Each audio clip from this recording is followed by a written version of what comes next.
dañado inclusive hasta su propio vehículo. Hoy en día la nueva generación, que es la tercera y la cuarta, no tienen ni idea cómo reparar por sí mismos un vehículo. Ellos llaman a la grúa o al mecánico y de inmediatamente se los arreglan. Sin embargo, su abuelo podía arreglar por sí mismo su vehículo. Es decir, es como si hubiera un conocimiento que se ha ido perdiendo por completo en las nuevas generaciones.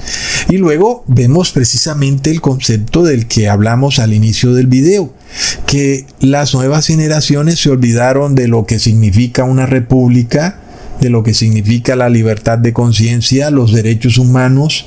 No se acuerdan por qué tenemos esas instituciones hoy en día, qué fue lo que ocurrió en el pasado que dio pie a que hoy tengamos todas esas instituciones. Y tú ves a esta nueva generación, la tercera y cuarta generación, diciendo: al traste con los derechos humanos, no quiero saber nada de libertad de conciencia, no me importa nada, solo denme un celular iPhone, ¿verdad? Es bastante interesante porque básicamente de eso se trata.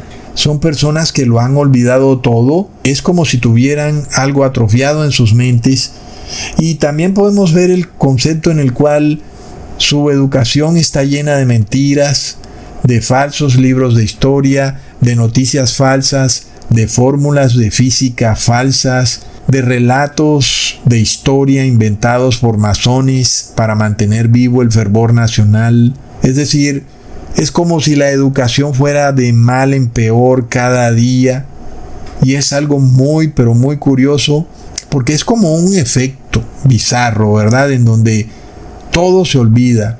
No solo las generaciones lo van olvidando, sino que cuando ocurre el reseteo y de nuevo inicia la primera generación, como si de repente se olvidó todo lo de atrás de las otras 4 generaciones. Y eso lo hace todavía más bizarro, hermanos, porque además es algo que puede comprobarse con la Biblia. Así que de acuerdo a este marco teórico que hemos establecido, vamos a identificar en la Biblia estos reseteos, estos momentos en donde todo cambia. Hay un remesón en la estructura social. Las personas olvidan todo, luego viene un terrible terremoto social y todo colapsa y finalmente todo empieza otra vez desde cero. Es de locos, hermanos. Ahora, vamos desde el principio, pero no podemos tomar a Adán y Eva porque a la final ellos pecaron. Es decir, no hay ningún evento especial con Adán y Eva salvo el hecho que pecaron. Así que, pues no podemos tomarlos como la primera generación. ¿Verdad, hermanos? Así que sigamos leyendo en el Génesis. Leamos en Génesis capítulo 5, versículo 21 al 24. Vivió Enoc 65 años y engendró a Matusalén, y caminó Enoc con Dios después que engendró a Matusalén 300 años, y engendró hijos e hijas. Y fueron todos los días de Enoc 365 años. Caminó pues Enoc con Dios y desapareció porque le llevó Dios. Ahí tenemos un evento cataclísmico, ¿verdad? ¿Cómo así? Que un hombre desaparece de la faz de la tierra de repente. Enoc trasladado al cielo. Y seguramente las personas que vivieron en esa época, su familia, tuvieron que asombrarse mucho, ¿verdad? Es un evento impresionante. Y seguramente Enoc no desapareció así nomás. Seguramente hubo algo también que pudo hacerle ver a las personas que Dios se llevó a Enoc, ¿verdad? Es decir, esa desaparición de Enoc no fue o no pudo ser atribuida a un simple accidente. Es decir, había una seguridad de que Dios se había llevado a Enoc. Y las personas fueron testigos de lo que había pasado. Fue un milagro de Dios, ¿verdad, hermanos? Así que es un acontecimiento en donde se revela el poder de Dios. Y se supone que las generaciones que siguen a partir de ese acontecimiento debían tener un fervor especial porque fueron testigos de un evento impresionante.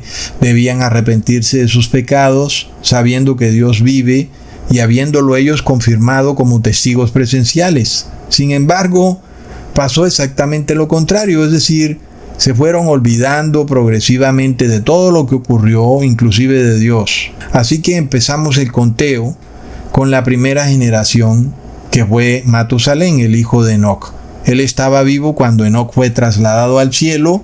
Se supone que él debió transmitirle a las siguientes generaciones lo que ocurrió. Tal vez sí lo hizo, pero todos lo fueron olvidando, ¿verdad? Luego Matusalén engendró a Lamec, que es la segunda generación. Y luego Lamec engendró a Noé, que es la tercera generación. Y luego Noé engendró a Sem, a Cam y a Jafet, que es la cuarta generación. Y finalmente viene el diluvio, es decir, se confirma que el juicio de Dios vino en la tercera y cuarta generación. El mundo entero fue destruido debido a que corrompieron toda la creación de Dios, aun y cuando habían sido testigos presenciales de que Enoc había sido trasladado al cielo. Sin embargo, como que no les importó nada y modificaron genéticamente a toda la creación de Dios, tal y como también lo hemos visto ocurrir a partir del 2020. Impresionante, ¿verdad, hermanos? Así que podemos confirmar que todos los que estaban cómodos en sus posiciones de poder sufrieron un terrible remesón con el diluvio, y ese diluvio ocurrió precisamente en la tercera y cuarta generación, ¿verdad? Recordemos también cómo Dios hizo un pacto a través de Abraham, y es el pacto de Cristo. Y por medio de ese pacto dijo Dios que serían benditas todas las naciones de la tierra. En este caso Dios habló directamente con Abraham. Leamos en Génesis capítulo 22, versículo 17 al 18. De cierto te bendeciré y multiplicaré tu descendencia como las estrellas del cielo y como la arena que está a la orilla del mar. Y tu descendencia poseerá las puertas de sus enemigos. En tu simiente serán benditas todas las naciones de la tierra, por cuanto obedeciste a mi voz. Entonces es un evento impresionante, ¿verdad? El Dios del cielo, hablando con Abraham, y le dice que en su simiente serán benditas todas las naciones de la tierra. Es un testimonio impresionante, ¿verdad? Se supone que las generaciones que siguieron debían conservar ese testimonio. En este caso Isaac es la primera generación desde Abraham. Luego siguió Jacob, que es la segunda generación. Luego Jacob tuvo 12 hijos, que son la tercera generación. Y luego los hijos de Jacob también tuvieron hijos, que son los bisnietos de Isaac, que son la cuarta generación. Recordemos lo que dice el relato. Esto está comprobado en la Biblia. Leamos en Génesis capítulo 46, versículo 8 al 10.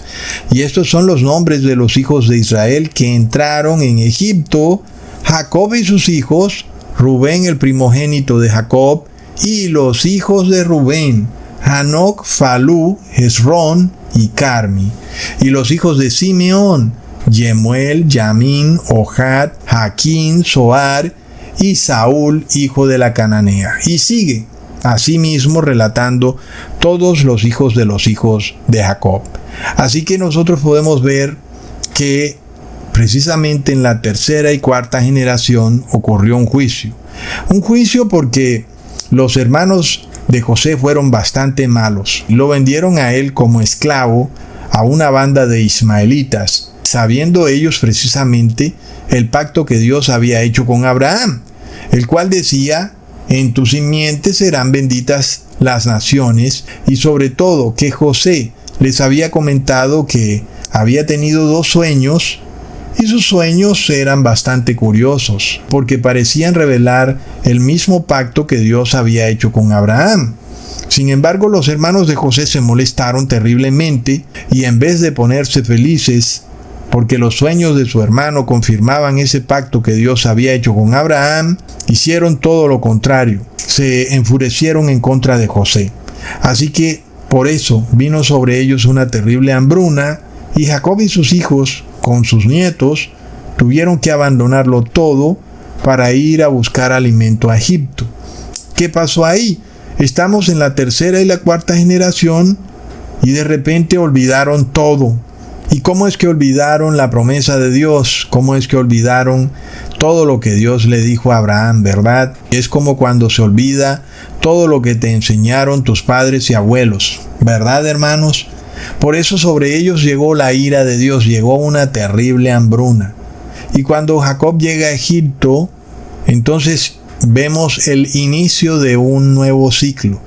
Porque Jacob ve el poder de Dios en acción. Resulta que ese hijo que él pensaba que se había muerto, ahora era el faraón de Egipto. Es un cumplimiento del pacto que Dios hizo con Abraham.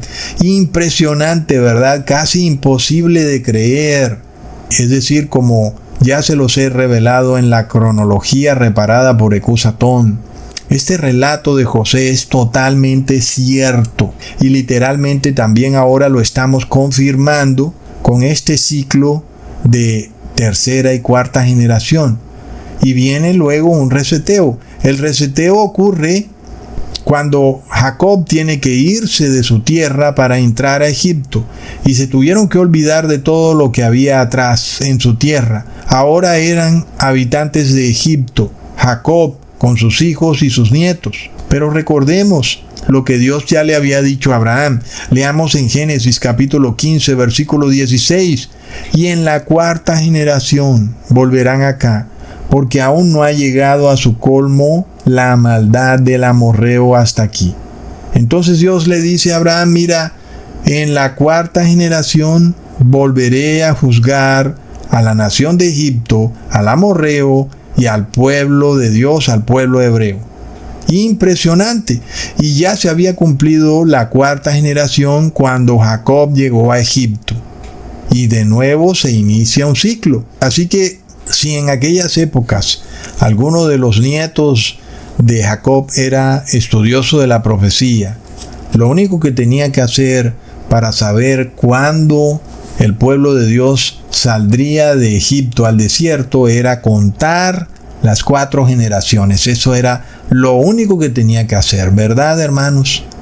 Y nosotros ya hemos visto que esto se cumple. Es un evento indudable que se cumple.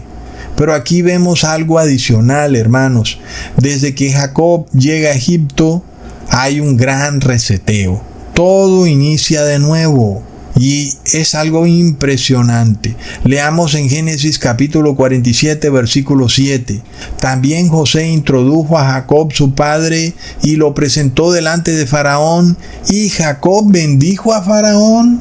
Es curioso porque recordemos que generalmente los pobres reciben bendiciones de los poderosos, pero nunca un pobre bendice a un poderoso. Pero aquí Jacob bendijo a Faraón. ¿Y qué pasó, verdad, hermanos? ¿Por qué Jacob bendijo a Faraón 2 veces? Y además Faraón recibió gustoso la bendición de Jacob. Leamos en Hebreos capítulo 7, versículo 7. Y sin discusión alguna, el menor es bendecido por el mayor.